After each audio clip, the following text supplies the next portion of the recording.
Hello guys, welcome to my channel. The topic we're gonna see for today is kind of sad. Michael Jackson went for 60 days without real sleep. How is that possible? Michael Jackson died on June 25, 2009 while preparing for his comeback concert This Is It. He was preparing to set a world record for the most successful concert run, but unfortunately he set another record which led to his death.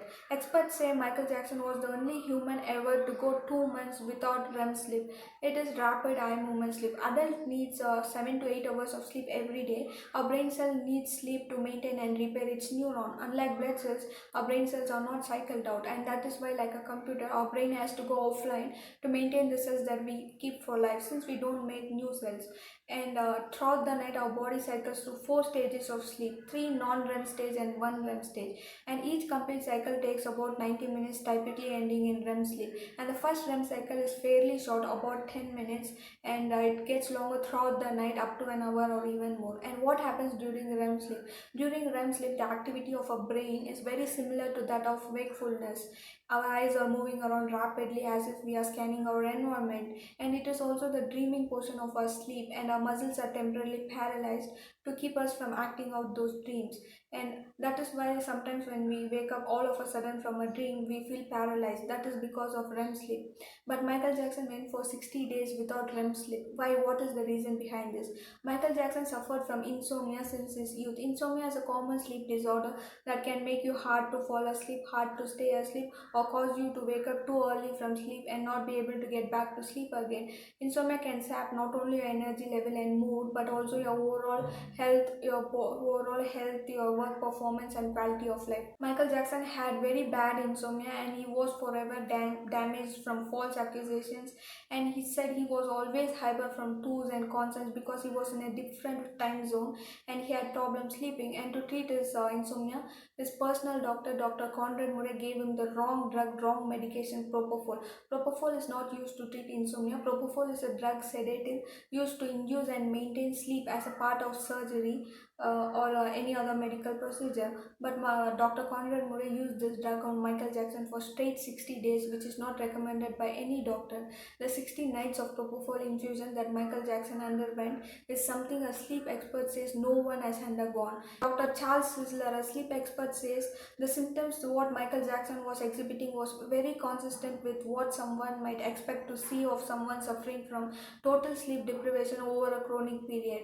And due to propofol infusion, Michael Jackson started to show symptoms. It included severe weight loss. We can see his weight loss in This Is It rehearsal footages. He was dropped to half of his weight, and he was unable to do some of his standard dance moves, and he forgot lyrics to the songs that he sang for over years. He probably wouldn't forget them in his sleep, and he started to experience paranoia. It is kind of unjustified mistrust on other people. And what happens when propofol is infused in our body? It induces coma, it disrupts our normal sleep cycle, it offers no REM sleep, yet it leaves us refreshed as if we have experienced a genuine sleep. That is what exactly happened with Michael Jackson. He didn't sleep for straight 60 days because of propofol infusion, yet he felt refreshed as if he had experienced a genuine sleep. It is like having some sort of cellular pellets instead of dinner. Your stomach would be full, you would not feel hungry, but it would be of 0 calories to our body, and it will not fulfill any of our body's nutritional requirements. And depriving someone of REM sleep for a long time makes them paranoid, anxiety filled, depressed, unable to work, unable to concentrate, sloppy. They lose their balance and appetite, while their physical reflexes gets 10 times lower and their emotional response is 10 times stronger.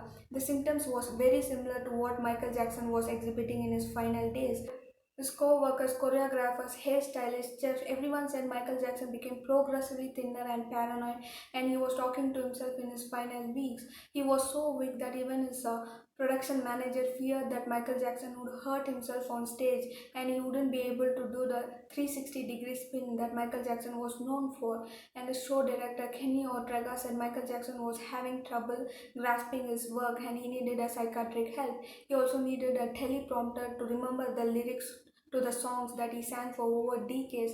And Michael Jackson was suffering from severe chills on a summer day in Los Angeles, and his body was as cold as ice to touch. And he finally passed away on June 25, 2009 due to the propofol infusion. And his mom, Catherine Joseph Jackson, filed a lawsuit on AEG and Dr. Conrad Murray for involuntary manslaughter. And during a police investigation, Dr. Conrad Murray told the police that he had given Michael Jackson propofol for straight 16 nights, and he finally tried to wean him off on June 22nd, 2009, 3 days prior to his death. And the amount of propofol that Dr. Conrad Murray has given to Michael Jackson is 1,55,000 milliliter of propofol. It is very large because even an anesthesiologist uses just 20 to 30 milliliters of propofol to induce coma even for a surgery. So the amount that Dr. Conrad Murray has used on Michael Jackson is very large, and it ultimately took his life. And after multiple investigations, Dr. Conrad Murray was charged with involuntary manslaughter, and he served his life in prison. This is the story about Michael Jackson. It is a very sad story because his personal doctor, whom Michael Jackson trusted, he himself has taken his life by falling prey to money from AEG. AEG hired Dr. Conrad Murray. So this is a very good example for every one of us to not trust anyone, especially our close ones, because someday they might be the one who will get us in trouble. That's all we're going to see for today. If you like my content, please like, subscribe and comment. Thank you.